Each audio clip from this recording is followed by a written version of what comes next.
ఈ ఉదయమున నీవు ఎవ్వరినీ కలుసుకొనక ముందు ప్రభువును కలుసుకో. నీవు ఎవ్వరినీ చూడకముందు ప్రభువును చూడు. నీవు ఎవ్వరితో మాట్లాడకముందు ప్రభువుతో మాట్లాడు. నీవు దేనిని వెదకకముందు ఆయన రాజ్యమును నీతిని వెదకు.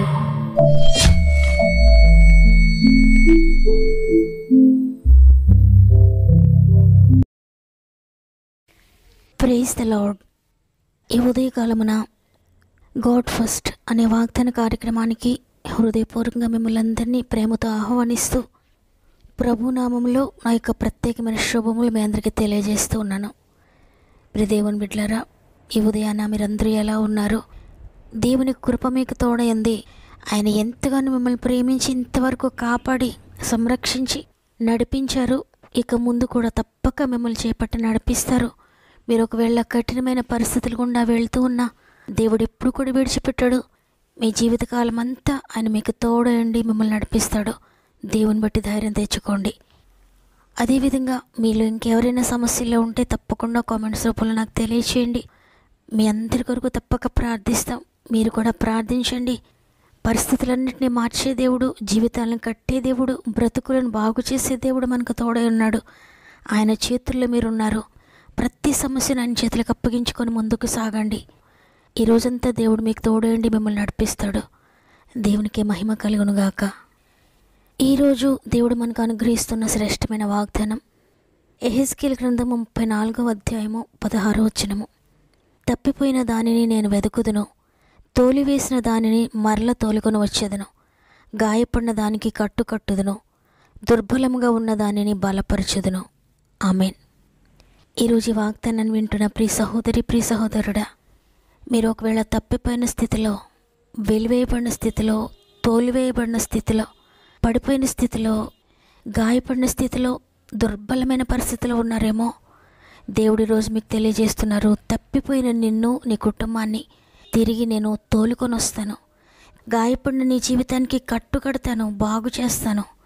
దుర్బలంగా ఉండి పాడైపోయిన నీ జీవితాన్ని తిరిగి బలపరుస్తాను, తిరిగి సమకూరుస్తానని సృష్టికర్త అయిన దేవుడు వాగ్దానం చేస్తున్నారు. ఈరోజు ఈ మాటలు వింటున్న నీ జీవితం ఒకవేళ ఆ విధంగానే ఉందేమో.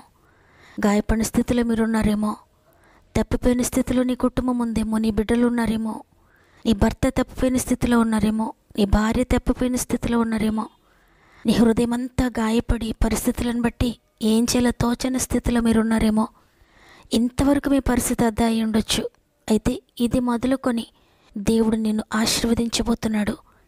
తప్పిపోయిన నిన్ను సమకూర్చి అనేక ఇబ్బందులు, కష్టాలు, నష్టాలు, భయంకరమైన అపనిందలతో నీ హృదయం గాయపడి నీ గుండె బరువుతో ఇంతవరకు జీవించావేమో, ఇది మొదలుకొని దేవుడు ప్రతిదాన్ని కూడా సాల్వ్ చేసి ఇక నుండి అవన్నీ కూడా మర్చిపోయే స్థితిలోనికి దేవుడు నిన్ను నడిపించబోతున్నాడు.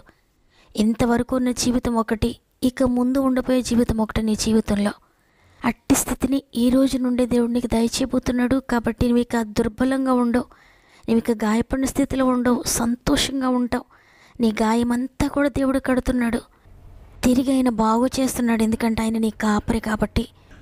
ప్రభు చెప్తున్నారు, నేను గొర్రెలకు మంచి కాపరిని, మంచి కాపరి గొర్రెల కొరకు ప్రాణం పెట్టునని. నిజంగా నీ దుర్భరమైన జీవితాన్ని బాగు చేయడానికి, నిన్ను తిరిగి సమకూర్చడానికి, నీ గాయములన్నీ కట్టడానికి నీ కాపరి అయిన ప్రభు గాయపడ్డారు.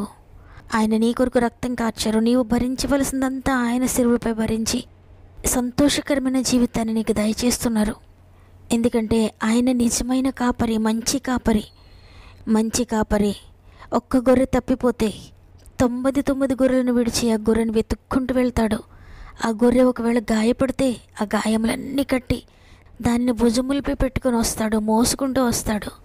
అదే నిజమైన కాపరి చేసే పని. ప్రభువు మన నిజమైన కాపరి. నువ్వు ఒకవేళ తప్పిపోయినా, నీ జీవితం దుర్భరంగా ఉన్నా, నువ్వు గాయపడిన పరిస్థితిలో ఉన్నా, ఆయన నిన్ను తిరిగి బాగు చేసి నీ కట్లన్నీ కట్టి నేను భుజములపై మోసుకుంటూ వస్తాడు. నీవు నశించిపోవడం మనకి ఇష్టం లేదు. అందుకే 99 గొర్రెలను విడిచి నీ కొరకు పరిగెత్తుకుంటూ వచ్చి దుర్భరమైన జీవితాన్ని తిరిగి బాగు చేస్తాడు.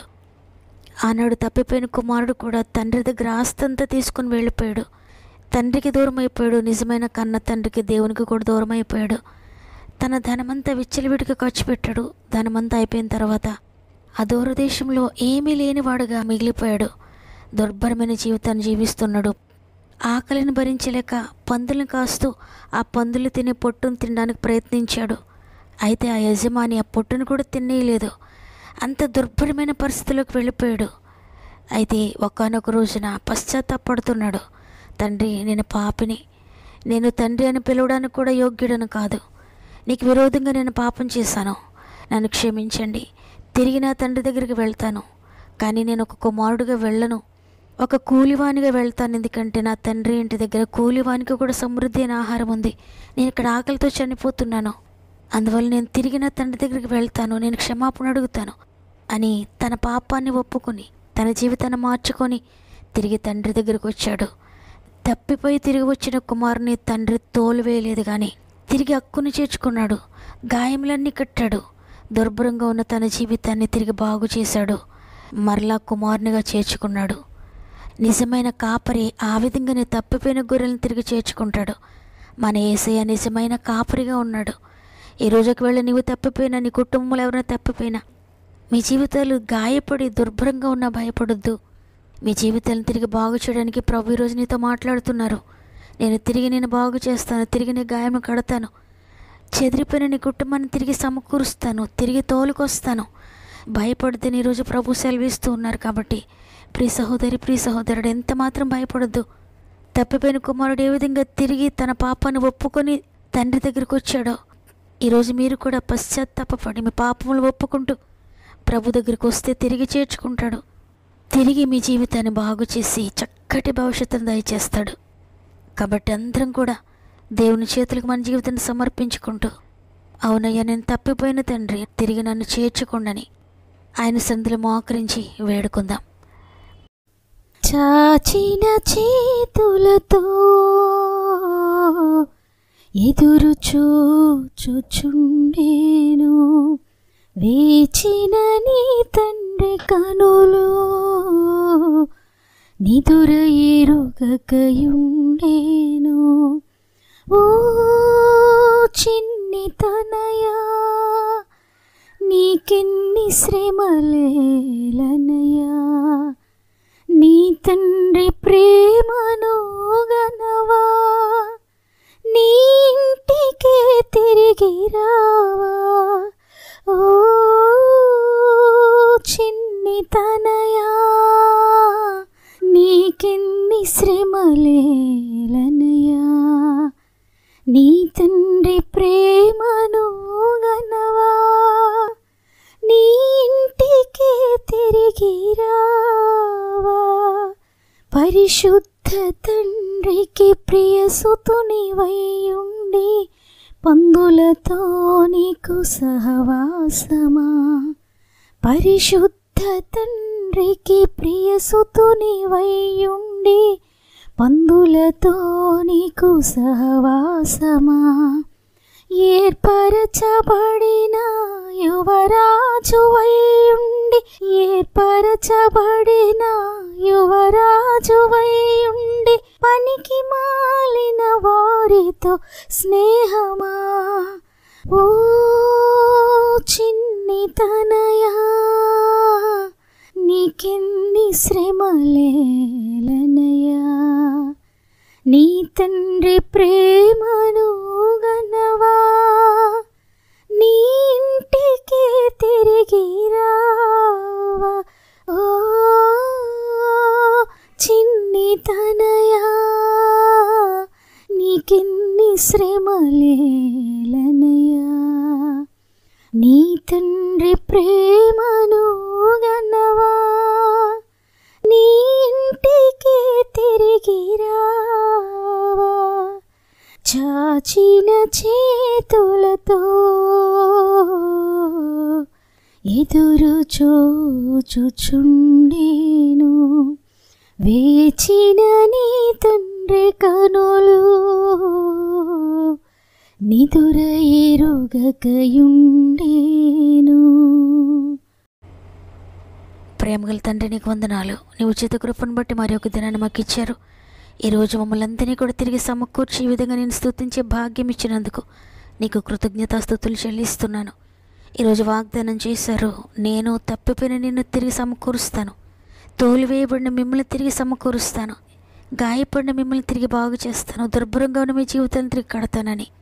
తండ్రి, ఎంతమంది వాగ్దానాన్ని విని మోకరించి ప్రార్థిస్తున్నారో, నా జీవితం అలానే ఉందయ్యా, నా కుటుంబం అలానే ఉందయ్యా, నా బిడ్డలు ఆ విధంగానే ఉన్నారయ్యా, తప్పిపోయిన జీవితాలతో మేము ఉన్నాం, మమ్మల్ని తిరిగి సమకూర్చండి, మా గాయాలను కట్టండి, దుర్భరంగా ఉన్న మా జీవితాలను తిరిగి సరిచేయండి అని హృదయపూర్వకంగా ప్రార్థిస్తున్నారు. ప్రతి ఒక్కరి జీవితంలో ఈ వాగ్దానం నెరవేర్చండి అయ్యా, వారి జీవితాన్ని తిరిగి బాగు చేయండి నాయన, తిరిగి కట్టండి తండ్రి. ఇంతవరకు ఏ కష్టంలో ఏ నష్టంలో ఉన్నారో ఇది మొదలుకొని వాటన్నిటిలో జయం పొందుకోవాలి. ఇక్కడ నుండి తిరిగి సంతోషాన్ని సమాధానాన్ని దయచేయండి అయ్యా. మరి ముఖ్యంగా తండ్రి, శోధనలో సమస్యల్లో బాధల్లో ఉన్న నీ బిడ్డలు వారి ప్రార్థన అవసరతలన్నీ తెలియజేస్తుండగా ప్రతి ఒక్కొక్కరిని జ్ఞాపకం చేసుకోండి. వారి జీవితంలో ఉన్న ప్రతి పరిస్థితిని మీరు చూస్తున్నారు తండ్రి. నీకు మరుగైంది ఏది లేదు నాయన. ప్రతి జీవితంలో ఏ దుర్భరమైన పరిస్థితి ఉందో, ఏ గాయముతో ఉన్నారో, ఏ బాధతో ఉన్నారో, ఏ కన్నీటి పరిస్థితులు కూడా ప్రయాణిస్తున్నారో ప్రతిదీ కూడా నీకు తెలుసు నాయన. ప్రతి ఒక్కరి జీవితాలు మార్చండి. వారి జీవితంలో ఉన్న ప్రతి సమస్య నుండి విడిపించి శాంతిని, సమాధానాన్ని, నెమ్మదిని దయచేయండి నాయన. తిరిగి వారి జీవితాలు బాగు చేయండి నాయన. తిరిగి మొదటి స్థితిని దయచేయండి అయ్యా. తిరిగి అనేక మందికి ఆశీర్వాద కారణంగా చేయండి. ఈ దినమును వారి జీవితంలో ఆశీర్వాదకరమైన దినముగా, సంతోషకరమైన దినముగా మీరు మారుస్తున్నందుకు వందనాలు చెల్లిస్తున్నాను. ఈ దినమును ప్రారంభిస్తూ ఉండగా రోజంతా ఆత్మీయ కుటుంబానికి తోడై ఉండండి. ఈరోజు వారి జీవితంలో జరిగే కార్యములన్నిటినీ అద్భుతకరంగా జరిగించి, నీ నామానికి మహిమకరంగా జరిగించి, ఇది మొదలుకొని వారిని ఆశీర్వదిస్తున్నందుకు నీకు కృతజ్ఞతాస్తుతులు చెల్లిస్తూ యేసయ్య పరిశుద్ధమైన నామములో అడిగి వేడుకుంటున్నాను తండ్రి, ఆమేన్. ఈ వాగ్దానాన్ని విన్న ప్రియ చెల్లి, ప్రియ తమ్ముడు, మీ జీవితం ఇంతవరకు దుర్భరమైన పరిస్థితిలో, గాయపడిన స్థితిలోనే ఉంది. అయితే ఈ రోజు నుండి దేవుడు నీ జీవితాన్ని టోటల్గా మార్చివేస్తున్నాడు. సంతోషకరమైన జీవితానికి అనుగ్రహిస్తున్నాడు. ఈ వాగ్దానం విశ్వసించండి. నమ్మిన వారందరూ ఆమేనని చెప్పండి. వాగ్దానాన్ని లైక్ చేయండి, మీకు తెలిసిన వారందరికీ షేర్ చేయండి. దేవుని వాక్యాన్ని అనేక మందికి షేర్ చేస్తూ వాక్య పరిచర్యలో పాలు పొందుతున్న మిమ్మల్ని, మీ కుటుంబాలను దేవుడు అత్యధికంగా దీవించి ఆశీర్వదించునుగాక. దేవుని వాక్యాన్ని మీరు ఎంతమందికి అయితే షేర్ చేస్తున్నారో ఆ వాక్యం ద్వారా వారు బలపరచబడితే ఆ ఆశీర్వాదాలు తప్పక మీరు పొందుకుంటారు, మీ కుటుంబం పొందుకుంటుంది. దేవుని చిత్తమైతే తిరిగి రేపు అందరం కలిసి ఆయనను స్తుతిందాం. అంతవరకు ప్రభు మీకు, మీ కుటుంబాలకు తోడేండి నడిపించును గాక. God bless you.